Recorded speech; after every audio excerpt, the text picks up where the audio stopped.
Hello and welcome to the Canyons Are Calling podcast. I'm Cheryl Jocelyn, your host for the show. Happy August. If you are listening today, it's August 1st. And on August 10th through the 14th, I am going to be headed to Ouray. Every month on the first of the month, we do a Patreon Canyon chat call with all of my Patreon members. And this month, the Ouray Canyon team has agreed to come on and talk to us about the canyons in Ouray and the conditions this year. So that is super exciting. If you are one of my Patreon members, remember to join us on Wednesday night at 7 Mountain Standard Time. If you're not a Patreon member, there is still time to join us.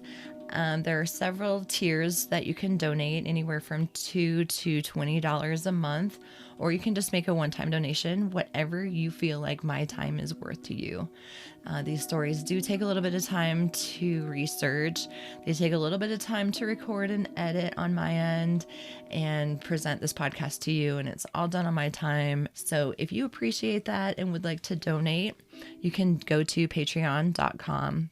And with that, not only do you get the canyon calls that I was just talking about, I will also send you stickers or a beer glass, depending on the level of donation that you choose to do. So that again is patreon.com/the canyons are calling. Also, other ways to support the show are to review and rate the show wherever you listen. You can rate it on Spotify or Apple. You can also share it with a friend. That just helps other people know that this podcast exists and gets it out there. So that would be much appreciated. I also do have a website where I sell the Canyons Are Calling beer glasses, stickers, and also dog tug toys. And I'm also going to throw on there like 10 to 20 foot lengths of rope for people to practice knots. My husband and I will often be watching Netflix or something, and we also practice knots while we're doing that. And I felt like other people might want to just have a tiny length of rope just to practice tying their knots. So if that's something that interests you, I'm going to throw those up on my website.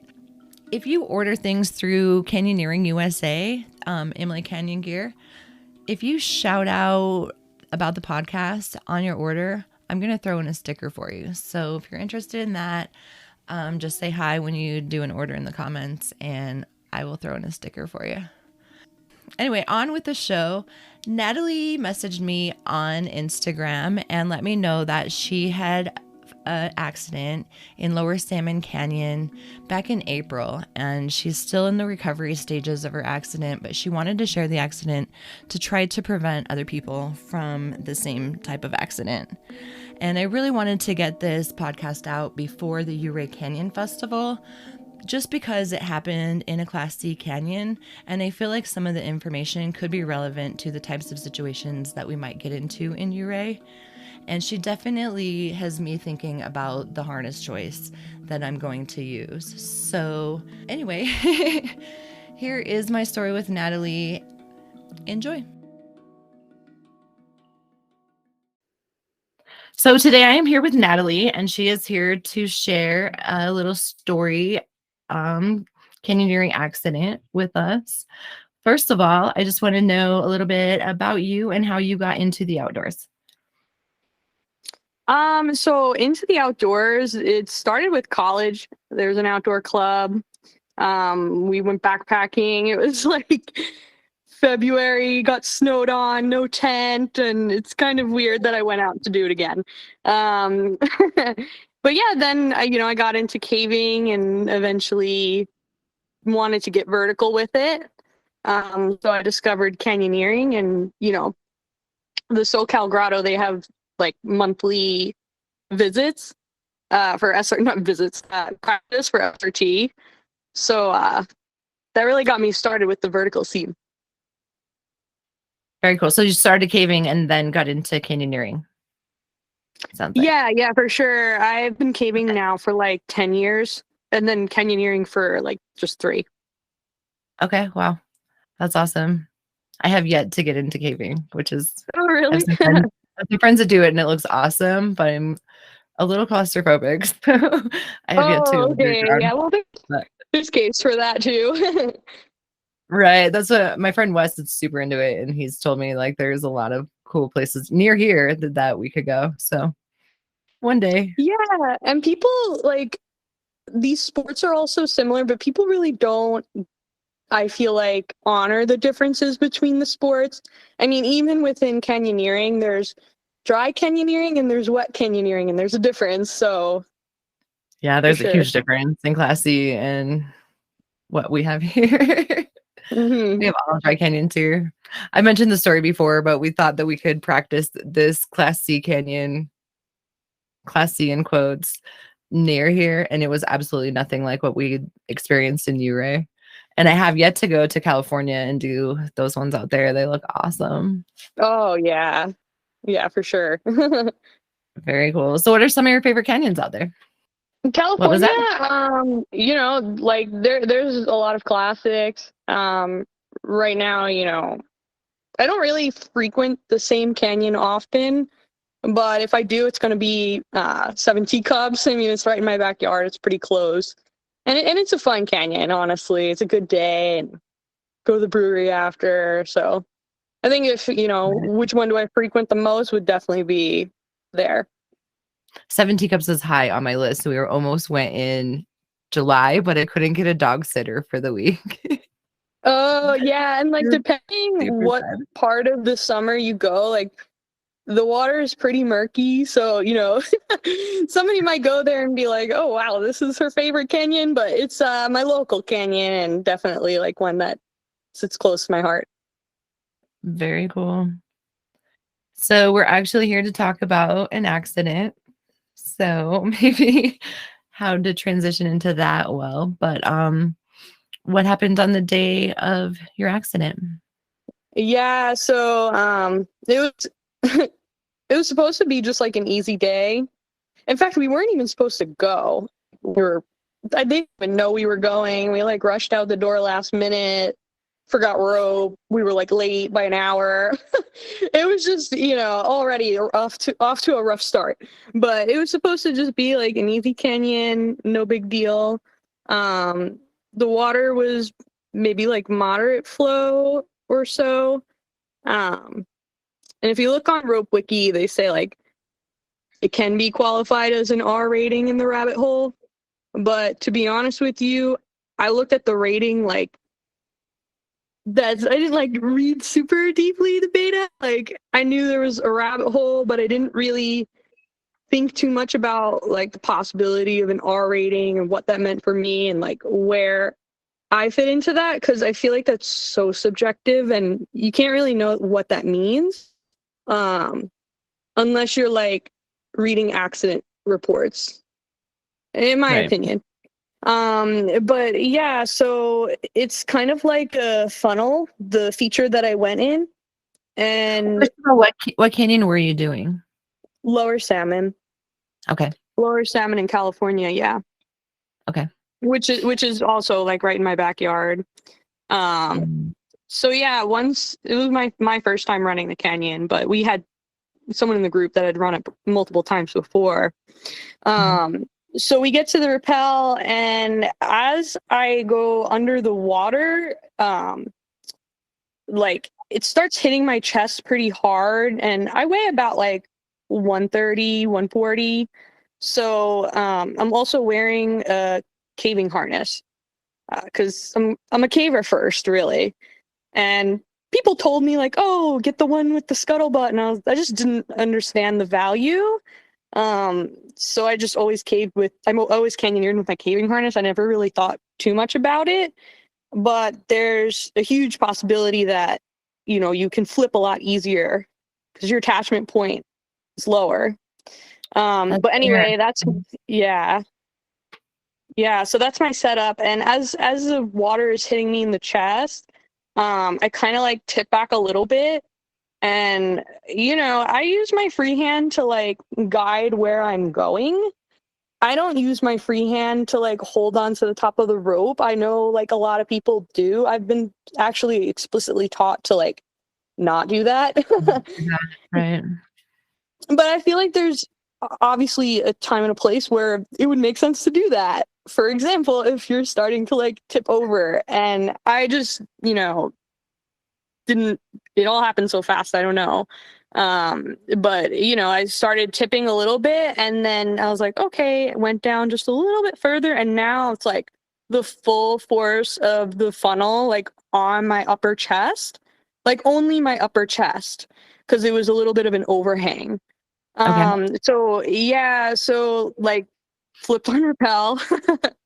um That's powerful. yeah, and it once I started tipping it was pretty hard to correct. I mean, um so I'm like drowning and I'm like, okay, so I obviously need to keep moving, and I'm not entirely sure they understand that I'm flipped. I can't get to my whistle, right? Everybody's like, Right. just whistle if something bad is happening. It's like, if something bad is happening, like, how do you whistle?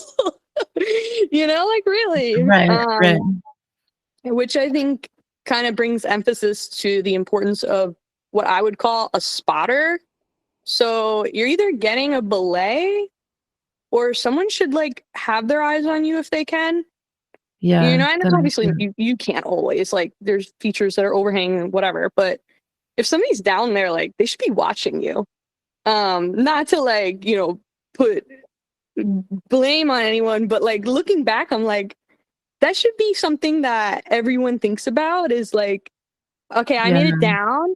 I can either like take this really sick photo of the next person coming down, or like I can give them a belay, or at a minimum a spot, so that I can, communicate to above, like, shit's wrong, like lower her or whatever. Like, there was Yeah. no spotter, nobody to give any hand signals down below.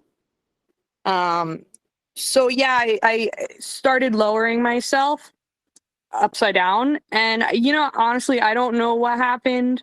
I really can't tell you. It amazes me, but I just lost control of the rope, or maybe the rope came out of my hand, or I don't know. I guess when you're inverted, there's like, you do everything opposite. Like, I don't know. I'll definitely go back and practice that over water before ever getting into a canyon ever again. Like Johnsondale Bridge, I'll hang from that bridge all day and figure it out before I go canyoneering again. But yeah, Yeah. fell 15 feet, hit the rocks below, and tumbled for quite a bit, all tangled up in the sticks and even the rope. There was extra rope down below, that I was tangled up in. That, if you're running a clean rope, like, there wouldn't be extra rope down there. But Yeah. it was just a 20-foot rappel. We didn't really like think it was such a big deal, I guess. But the rope wasn't a big deal. I was more so like tangled up in a bunch of sticks, and my arm is like dangling off me. I'm like, oh, I can't get up. Like, whoa. And I'm looking at my arm, and I'm like, it's under a wetsuit and a rain jacket and a lot of things. And I'm like, that thing's deformed. I turned to the guy down there and said, like, very calmly, I'm like, I think I broke my arm. And that was after like quite a bit of screaming and shock and pain, of course. But, after I'm sitting there for a second, I'm like, I think I broke my arm. And he's like, really? Oh, man. Like, that's not right. Oh, But wow. yeah, we self-rescued me out of there. So like, right then the question is like, okay, are we calling SAR? Or are we like gonna get her out? What now? So Yeah. everybody else comes down, and I was like, like, let's everybody drop your pack, give everybody a belay. They figured that out up top. Had some pretty experienced people with us that, it was kind of a shock for everyone, especially me, because it's like just a little rappel, but special challenges, as they say. Right. Was your arm your only injury? So yeah, I broke my shoulder, and it was dislocated. I didn't know this at the time, obviously. I knew it was dislocated. Like tore all the ligaments, and when an injury is that bad, people need to understand that like your nerves are like likely damaged. So everybody's like, "Oh man, that must have been so painful." I'm like, "Oh yeah, it definitely hurt." But I'll tell you right now, the surgery, because that's you being fixed, right? So you're gonna feel that whole part. But yeah, my back was broken in like three of the little like spikes out transverse processes, and yeah, I was wearing a helmet. We love helmets. Yeah, thank goodness you were wearing a helmet. Like For that sure. could have been so much worse. And I like, not to be kind of grim, but sorry, like if you're a canyoneer, you should be aware of this. It's a dangerous sport. I hit my shoulder, right? Like I like popped my shoulder off like Mrs. Potato Head. Oh my And god. just thinking about my head being like so close to my shoulder, Right. like I feel like a walking miracle, like it's just a little fall, but Yeah. it's crazy. Yeah. Yeah, just right before we got on this podcast, I was scrolling through Facebook and there's pictures on a hiking group with them, first canyoneering experience near Moab and no helmets. And it makes my blood boil. And somebody else had commented, like, looks really fun, but it sure would be sad if somebody would have fallen and bumped their head. I was like, I'm so glad that you beat me to this comment because people really need to think if they're getting on rope, they need to. And it's not only if you fall, but rocks fall, things jump over the canyon and throw things in. Kids above you might be throwing things in, right? It's not like you're going to have an accident and that's going to cause the thing to hit your head. Like other things at play could happen that could cause things to fall on your head. Yeah. Yeah. Or Definitely like an if you advocate for ever helmets. do visit the teacups, there's Yeah. one feature, it's called the corkscrew, and like, some people just slide it, and it's actually a lot of fun to slide. But there's like a slow-mo video of me out there going down sliding it, and you just see my head like clunking the whole way down. It's like, damn, like, I mean, I don't think I actually really slam my head that hard, but in slow-mo it looks Right. really funny. It's like, yeah, Right. you wear your helmet for those things too. It's like For you don't think sure. about it. For sure. Yeah, I'm definitely an advocate for helmets. Majorly. So, what did the self-rescue look like with your team? That must have been how many more rappels did you have, and Honestly, how just did that one. go? Okay. Yeah, we were like I said, it was supposed to be a little whatever canyon. But yeah, just one rappel, 90 feet. Getting over to it. Ooh. So when your arm is like dislocated like that and you get into water, or I'm sure any part of your body, if it's broken like that and you get into water, the buoyancy. Yeah. So yeah, obviously like I can't control my arm, and then it's like floating up, and yeah, so that So was you that weren't was able to definitely. splint it to you in any way? No, so well, we splinted it like we made a sling. Okay. um yeah, we made like a makeshift sling. I kind of wasn't really letting anybody touch me to make it like Right. super secure, even, Yeah. everybody reacts to things differently, but I was just like, you guys aren't doctors, like back off. I Yeah. mean, like, let's get me out of here, but like, let me, because, okay, so if you feel it yourself, you're a lot less likely to hurt yourself. But if someone else is doing it to you, it's, it's just the way the brain works. You're able to, deal with your motor and the sensory, whereas for them they're just doing the motor and manipulating you around and doing what they think makes sense, and it's like I have to express it, and I'd rather just do it myself kind of deal. And but Yeah. yeah, they got me in a sling. I take it nobody in your group had like a wilderness first responder or first aid. um I think some I think someone might have, honestly. I didn't really like explicitly ask, but there was one person in our group that was very, very like mentally aware Okay. of like the psychological needs of someone in that condition, and he had, you know, a few medications, let's just say, that helped me. And Okay. you know, bless him, they were thinking about like putting a bag on me or something to like, because we had limited, you know, equipment to make a sling. I mean, Right. you know, you have like a SAM splint. We had a SAM splint and used that. And then I just took like an actual sling and like put it around me, and I kind of like looped it around my arm as many times as I needed in order to like keep it at a Keep it. 90-degree angle. Like we made it Yeah. work. But yeah, I feel like so much happened that day that I feel like he did tell Yeah. me that he had the certification or something. Sometimes in those scenarios, your whole brain just goes out the window though, and panic sets in when it's like a real life scenario and you're like, oh, I have to use what I learned 60 years ago. They do Yeah, make you true. request the WIFR every 3 years, so I guess that's a good thing. Every 3 years. Yeah. Hmm. And there's like so much that, you know, you can learn, even like if you're a nurse or an Yeah. EMT or you work in the healthcare setting. When you're in the So yeah. wilderness and all you have is what's in your backpack to work with, it's challenging for sure. Yeah, for sure. For sure. So you have one rappel left. What did that look like? Yeah, so getting me up there, I mean, I never even answered your question. Yeah, we started getting talking about getting it and I just side railed it.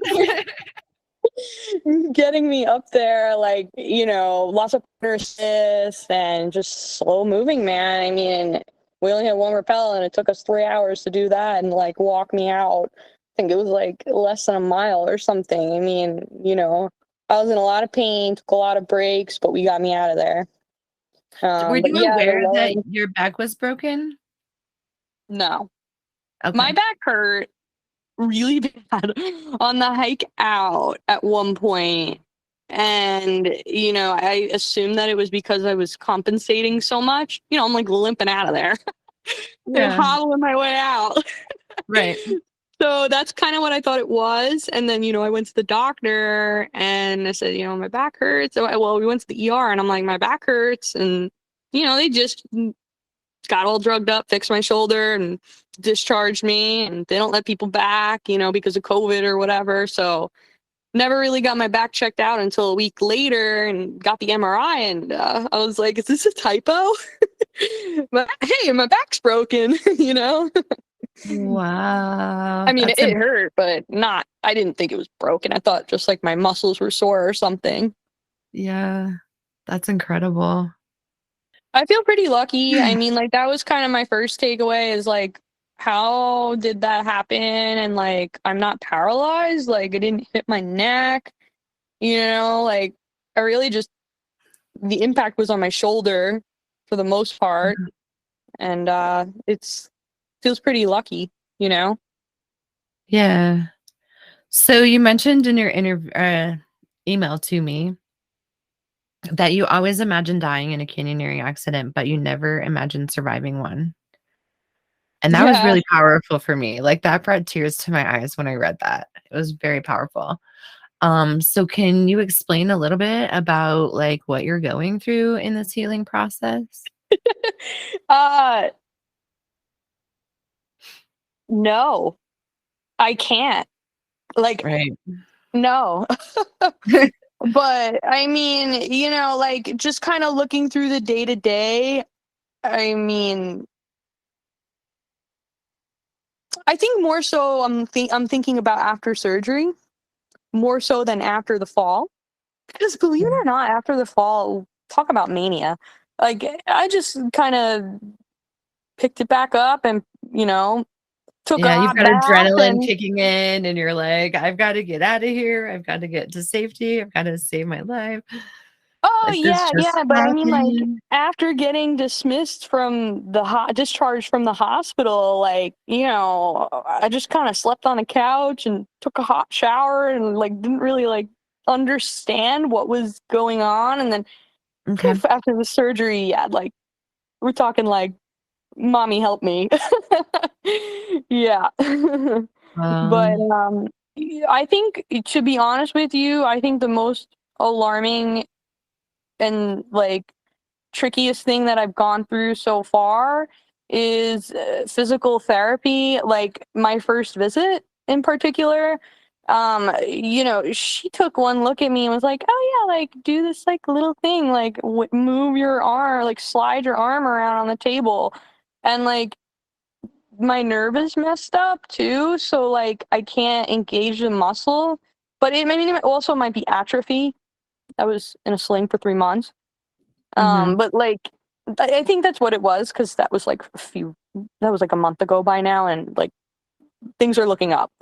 But she's like, huh, looking at me like, we'll have to see how that nerve study comes back. And I'm like, am I like, I was always thankful that I didn't get paralyzed, but like, am I paralyzed? Yeah.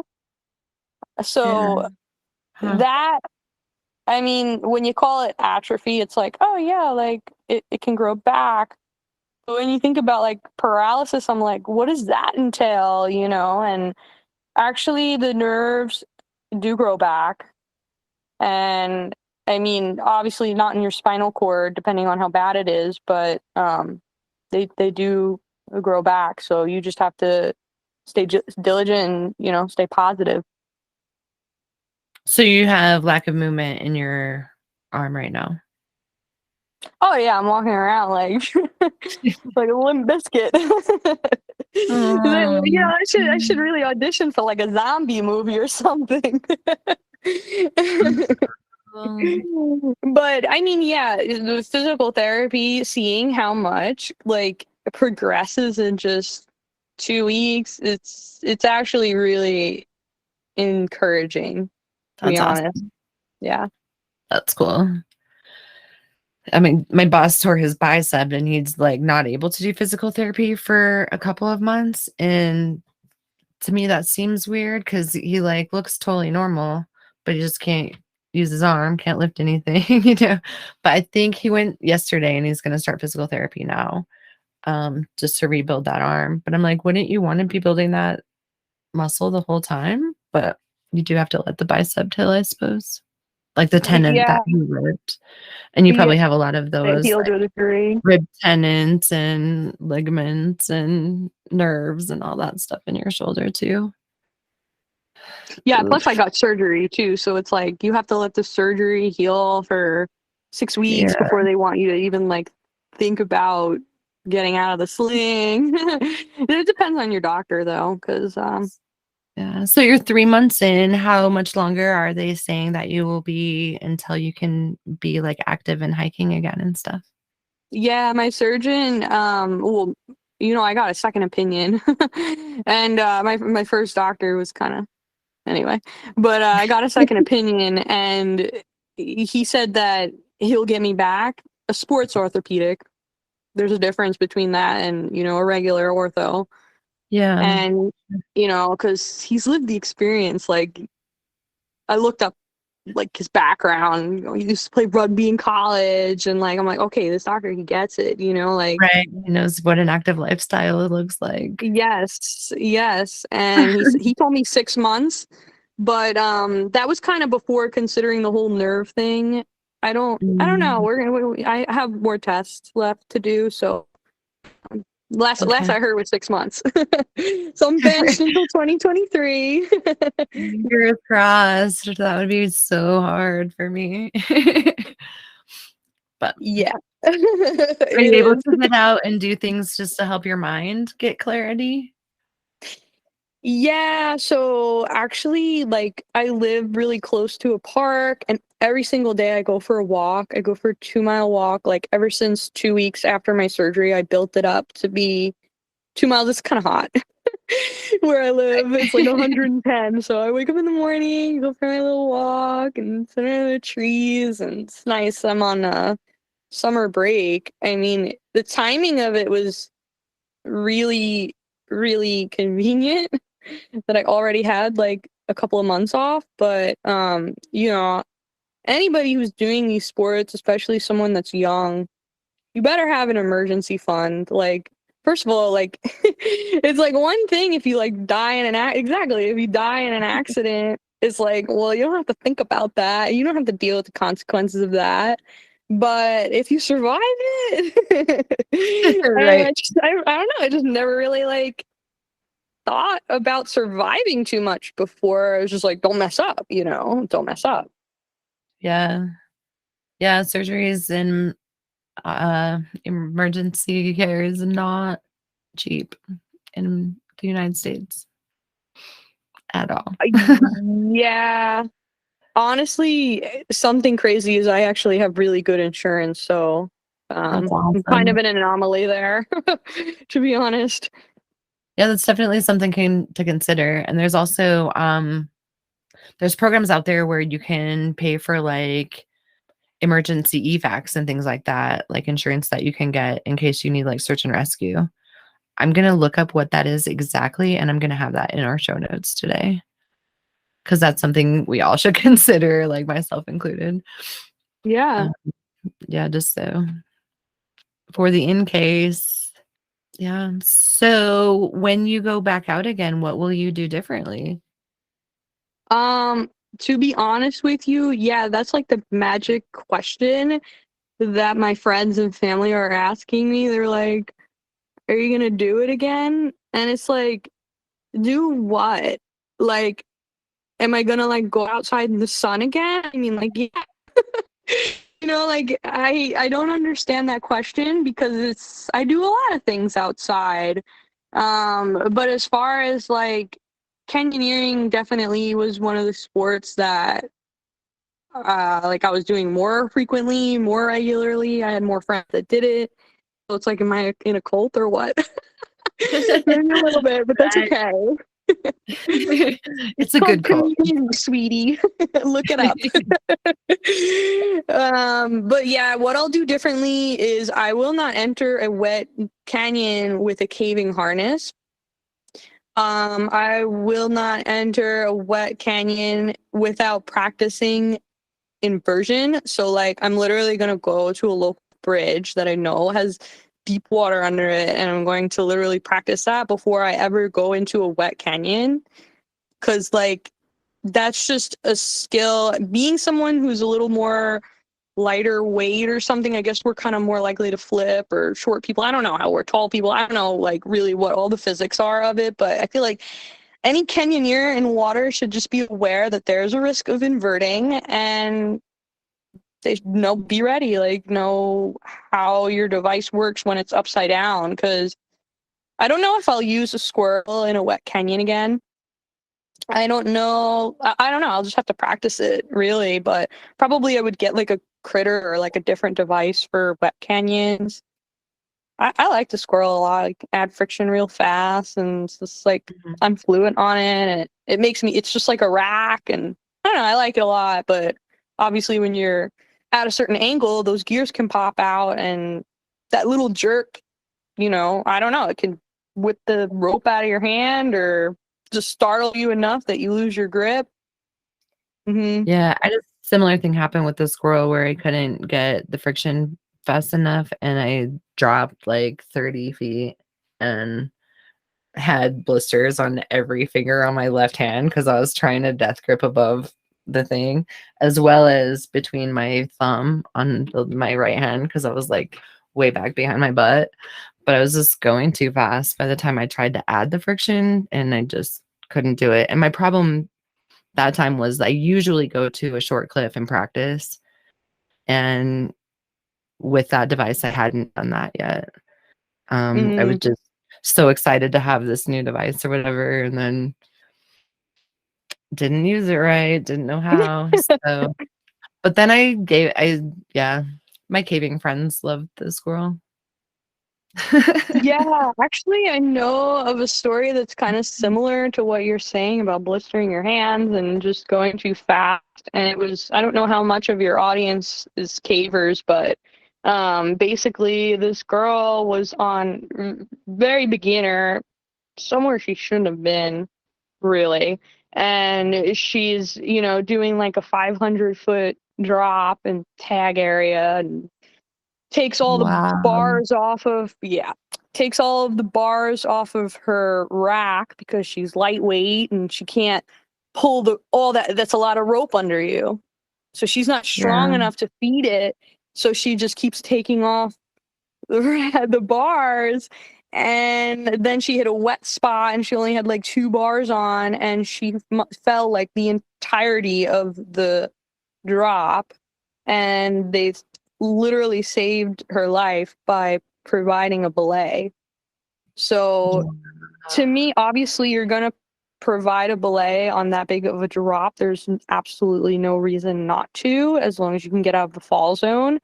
um and to me, and when I hear about like the fact that I did what I did and it was only a 25-foot Yeah. rappel, I don't think Right. about belays for something that small, and that's a fault that I had, obviously, in that moment. I think a lot of us, as we get more experienced and more complacent, I think that happens. I think even in my group, a small rappel like that with experienced people, we probably wouldn't have a belay. So it's like if there's Yeah. anything that's like, hey, you might flip, or hey, like this is, I don't know. You just always have to be on your toes. And Interesting that you pointed out the harness thing because I just got like a caving style harness and I'm planning to go to Uray the first part of August with the Class C canyons. And so maybe I'll reconsider what harness I bring. Tom Jones, my boss, has mentioned several, like when I brought him that harness, he mentioned the low anchor point and the tipping point. And I haven't noticed anything in the canyons that I have done. I've really liked the harness. It's been really, really comfortable. But my husband has noticed. But we definitely have different centers of gravity. mhm. So, yeah, you pointing out because it definitely is lower on my waistline. So I do see now that you're saying if you're having water hit your chest and you have a lower waistline center of gravity, then that's definitely going to flip you way fast, easier. So yeah, I'm going to reconsider my harness choice for you, Ray, for sure. Now that I Like a talked to you. seesaw, like a fat kid on a seesaw. I'm also going to get this interview out before you, Ray, so that other people have this information because I think that it's good. I mean, I Cool. love like the caving harness. It's lighter, and like I like the lower, the lower center of gravity. That's for frogging, and obviously there's a benefit to that. And you just Right. have to think, do you plan on going up today, or do you plan on going down? Okay, what kind of harness do I want for that? Yeah, because I also switched to the Frogger style of ascending after with that harness, and I like that a lot too. But you're right. If you're planning on ascending, it's definitely a different scenario than if you're planning Hmm. on just rappelling down. Yeah, So much to think about in this sport. It's so fun. yeah, yeah. I mean, like to me, it's kind of like safety or whatever, and are you ever really safe doing this sport? I mean, there's, like you said, so much to learn. I don't Right. know. People think they're like, oh, I'm so experienced and I'm so safe. And it's like, are you? Or like, did everything just like happen to work out on the bad days? Yeah, I You mean, know? the two people I know personally that have passed away in canyons are two of the most experienced people that I know doing canyons. Oh, wow. So, experience doesn't always save you for sure. For sure. Yeah. The one was an inspiration for me starting the podcast. And then the other one, Really? yeah. Yeah, Lewis, definitely his story inspired me just to get that out there, Like if you can't see the bottom of a rappel, you need to have a contingency plan to lower somebody if the rope's short. Yeah. Yeah. And also, like, how long are you willing to wait for a contingency when you're being waterboarded upside down? Like, Right. Yeah. When you're setting Class C canyon rappels, you need to set them with a figure, a releasable anchor so that if somebody gets inverted, you can quickly lower them and you should be right at the rappel. So blow that whistle, you're down. Like you need to be on your toes for Class C canyons for sure. yeah, we definitely had all that. And what we were missing was the spotter. And like when you think about the first person down, they're not gonna have a spotter. So No, unless somebody can go like on the side of the rappel somewhere on the land and have a visual on them. You're right. mhm. Yeah, First person definitely a good down a point. 600-foot pit, they're not going to have a belay. Mm-mm. So I'm definitely like thinking about like, I don't know, there's all kinds of different devices out there, and been A talking lot with. of times in Class C with the hydraulics, you're not able to have a belay anyways. So Mhm, having the rope length set so you're not having ropes twisting in the bottom of a pool, and then a spotter is definitely great ideas. mhm. And also V7 has some great online courses that teach you specific Class C canyoning things. Oh, I'll that's put a link cool. to them. Yeah, I'll have a link to them again in the show notes. I interviewed Andrew a while back, but I'll have a link to the V7 again so people can get that information. Yeah, that'd be helpful. Well, awesome. I think we're getting about end of our time here, but I have a few questions that I ask everybody. What is your favorite in canyon snack? Honestly, I always bring cheese. Like, I don't know what it is about cheese, like any cheese, probably I cheddar. love hiking cheese. And it gets like a little warm by the time you eat it, so it's just like chef's kiss. Yeah, how about you? I love hiking cheese. I always I'm a white cheddar fan, but any kind of cheddar or string cheese is good for me. Or the little bay bells. They're cute too. So I like, good. yeah, so But I good. learned backpacking that soft cheese does not stay as long as hard cheese out of the fridge. Right, for sure. Ew. For sure. If you're backpacking, you definitely need a harder cheese. Yeah. Mhm. Although it lasted like kind of a while. Like I was eating it until like, I don't know. Maybe I shouldn't get into the specifics, but I was eating it kind of for like a while, and then I said, "Wait a minute, I need to figure something else out." I also love pickles. I have to have pickles with me lately, especially in the summertime. It's like a really good electrolyte pickup. Yeah, so good. Yeah. How about after the canyon? What's your favorite after canyon beverage? So I was saying how like I frequent, whatever is in my backyard. I travel for canyoneering too, which is always super fun. You go in Arizona, Utah, went on a Costa Rica trip, and a couple of my Oh, friends are Costa in the Rica's Pacific Northwest amazing. right now. But Yeah. usually I'm local. So after running the canyons that are towards the South Sierras, we'll go to the brewery after, and at Lake Izzy. I call it Lake Izzy, Lake Isabella Brewery, or I don't know, Kern River Brewing Company. That's what it's called. We always go there and have a nice beer and hazy IPA. How about you? Nice. I'm also an IPA fan for sure. Like I won't drink anything but IPAs. I like had this like whole situation where like I never drank beer. I would only do like maybe a sour. And then Yeah. something about canyoneering got me into beer again. I don't know what it is. It must be those after canyon brewery visits. Yeah, just something about all that hard work and just like a nice, refreshing, like tasty beer is just awesome Hmm. for sure. Is there an essential piece of gear that you always carry with you? I know. All of it. It's like you asked me that in the beginning of the interview, and I literally just like stopped for like a full 10 seconds of silence, and I was like, I don't even know what to say. Like all of it. I mean, your Right. harness, your helmet, good team, Right. Yeah, I'm like maybe a my Garmin. suspenders, the headlamp, the all of it, the map, everything. It's just so important. Yeah, yeah, but maybe this is something that I kind of do that's like a little unique for like the canyoneering crew. I mean, a lot of people do this, but not everyone is. I have my headlight like installed onto my helmet. I will never, literally like never be without a headlight. And then obviously when I'm going caving, I'll put more lights on my helmet. My other So that I have caving friends three. have that. I think that's a caving specific thing that can is transitioning into canyoneering now because my other Yeah. caving friends always have their Yeah, light because on you their want to helmet. mount it. I mean, you don't have to, but like you might want to mount it, and then that way it's just always there. That's your primary light, and then you just throw the extras on. I would caution, Mhm. I almost lost my Phoenix headlight going through some flow in Costa Rica, and I was like, "Oh my god!" Like it's just like totally like almost hanging off of me. So, like, definitely, if it's a strap, like take that thing off or mount it. You know? Yeah. That's, I mean, some canyons here in Utah are super dark and you get down the rappel and you can't see anything. So having the headlamp already there and ready would be ideal for sure.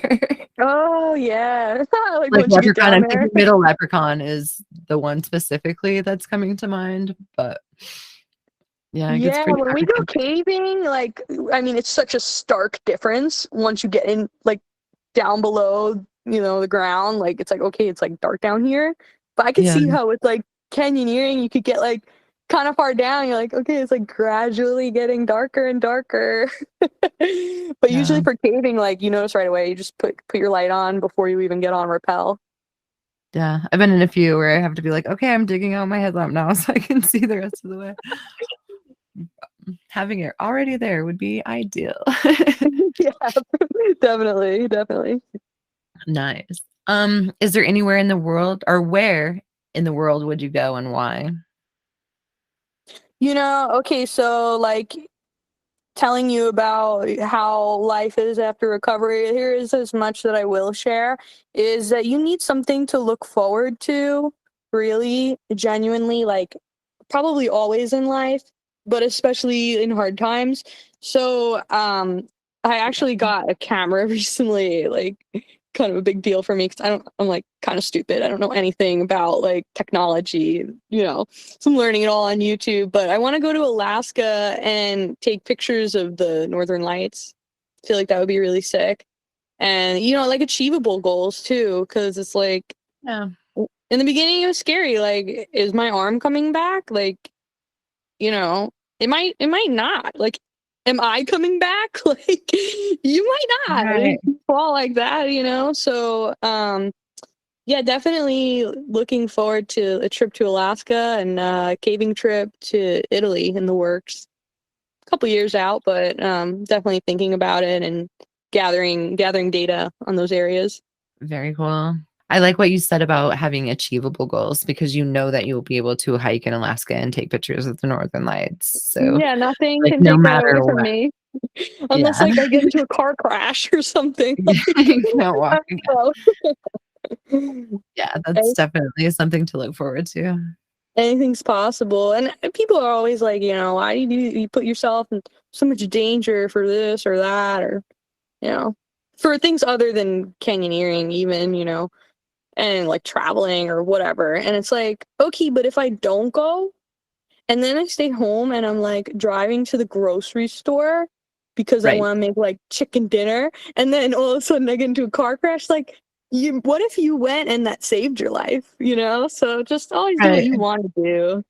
Yeah, there's so many times I get passed on the way to work by some maniac, and I'm like, that's how I'm gonna die. Like somebody getting in a head on with a diesel or whatever, like passing me, and not in catering. Like Yeah, that these people that's like, what they're saves on me. drugs. Some of them. Right. Right. And I feel like also canyoneering saves people from being on drugs, so it's good all around. True. Yeah, true. It's a Or you might win-win. meet the really crazy type that do canyoneering on drugs, and that's a whole nother level of That's a whole other we do not condone that. be a different podcast completely.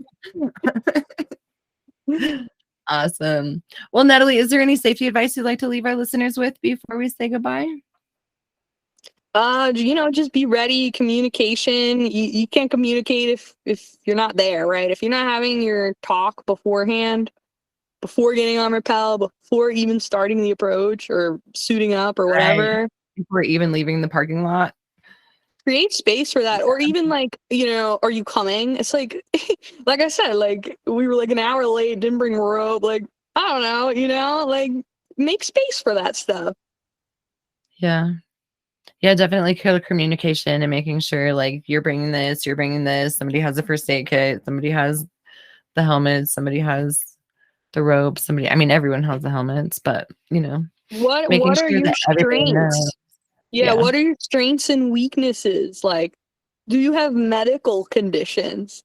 Like, I get Yeah. migraines, and I recently started sharing that with people before approaches and before exits or whatever, because it's like, if you notice that I'm being slow before I notice that I'm being slow, you should probably like mention it. And I'd probably be like, yeah, I have a headache. And then like we saved me from getting a migraine. You know, like everybody should just Yeah. not be shy and talk about like I have, Mhm. I have this and that, I have diabetes, whatever. Like I've noticed in my friend group, people have been talking more about that, and I think that's really good, and I encourage that. That is really good. There were a couple of times when I was guiding clients that I was not aware of their medical history.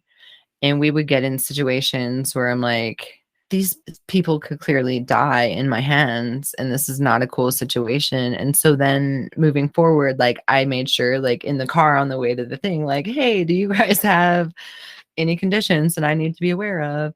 And things like that. And just knowing that, I mean, that affects where I'm going to take them on the hike that day, right?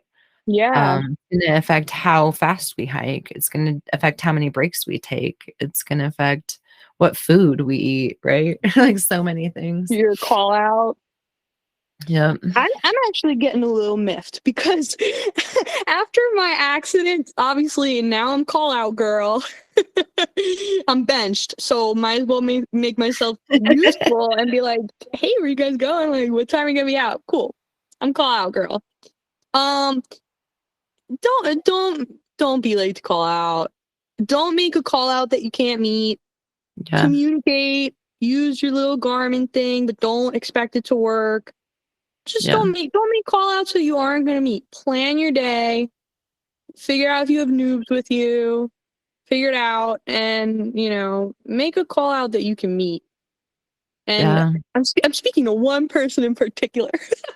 And they're gonna listen to it and be like, "Oh, damn, that's me." But Yeah, and it's another for thing that everyone.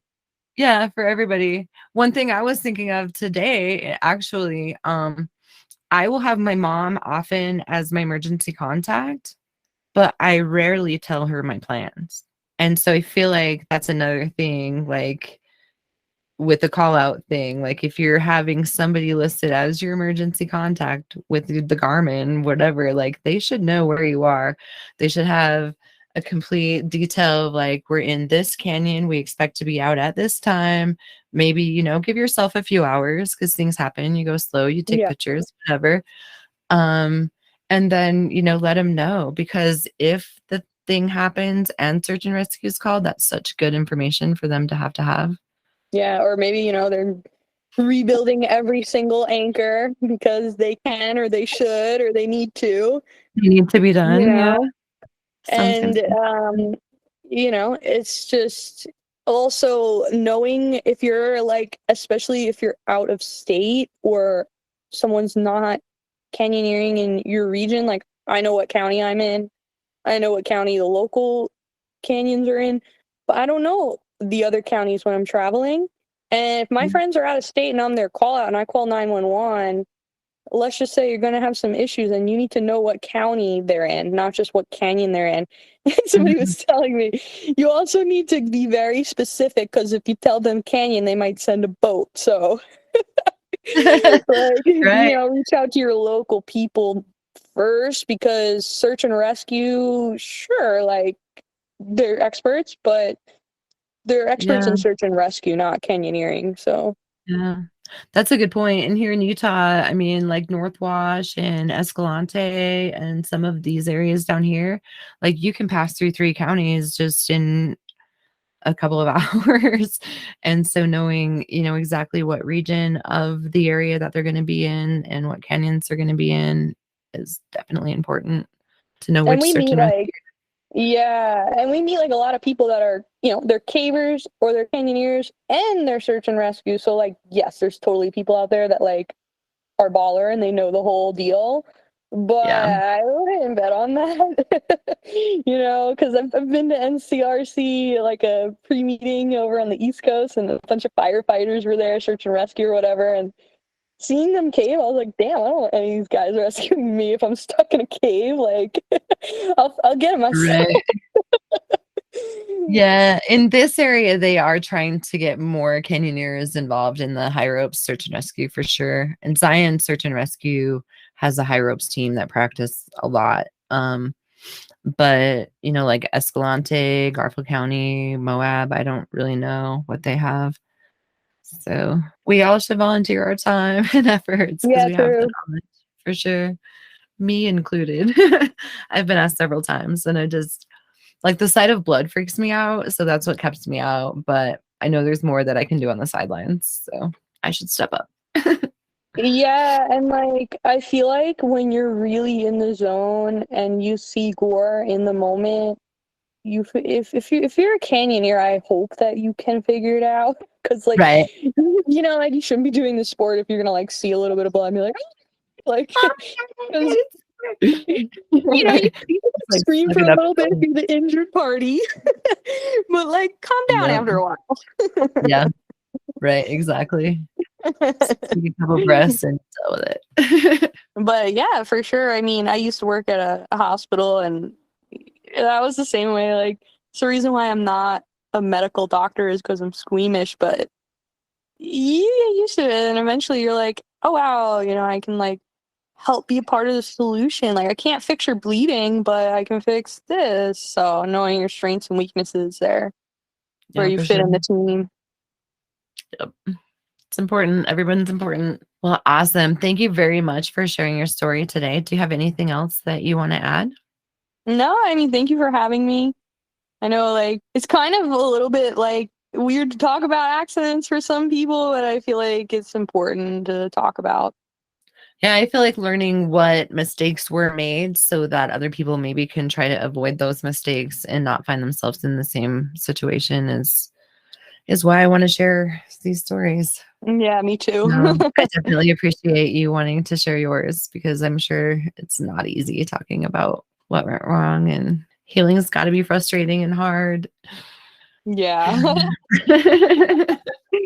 for sure. I think, I had about a month to digest it and talk to like who I consider experts on the accident. Like, hey, this happened, this happened. Like, what do you think happened? Mhm. And I saw someone make a post recently and it was like, I guess somebody died or got hurt or whatever, and immediately posted on Facebook. And it's like, at what point do we have ethics to let the person or the family and friends process what happened before posting it and putting it on blast and everybody has their opinion? Like, for me, it took a month to be able to even be like, okay, if someone says something that I can now handle it and cope with it. Whereas, like, if somebody was like posting about it like the day after the accident, I'd be a mess. So I appreciate my team for keeping it anonymous until I was ready to talk about it, which obviously doesn't always happen if search and rescue is involved. But, I think as canyoneers, we should be respectful of each other with that. Yeah, definitely the mental part of it is almost sometimes worse than the actual physical part of the accident and where your mind goes and people can be mean. So And you just have to have enough energy to be able to like cope with it. And like for me, if um, I don't have enough energy to like go to the bathroom on my own, I probably right, don't have right. enough like energy to like To deal deal with with social media. whatever. So just like leave me alone for a And little bit. yeah, For me, it was a couple weeks. I agree. I agree. So with that being said, if anyone wants to reach out and give you some words of encouragement and support, where can they do that? Um, yeah, I mean, they can find me on Instagram. You could put the handle like in the description. Okay, I don't know. It's like perfect. Nat underscore attacks with like a Z. Like, I don't know. I don't really like, I could type it out for you. I'll have it in But the show yeah. notes. Yeah, I mean, like, if you canyoneer, add me and like talk to me. I'm totally really bored. So like, if you have questions, like, no question is gonna be invasive at this point. So like, if it helps you think through accidents or avoiding them, I'm more than happy to chit chat. Like, I'm bored, so like really like reach out. It's fine. Awesome. Cool. But no negativity. We don't need any of that. You can be negative by now. I can handle it. I'm good. I'm good. Two I weeks can't after handle the it. accident, not I so can't handle much. negativity. Yeah, you can tell me all the mean things. I'm cool. Awesome.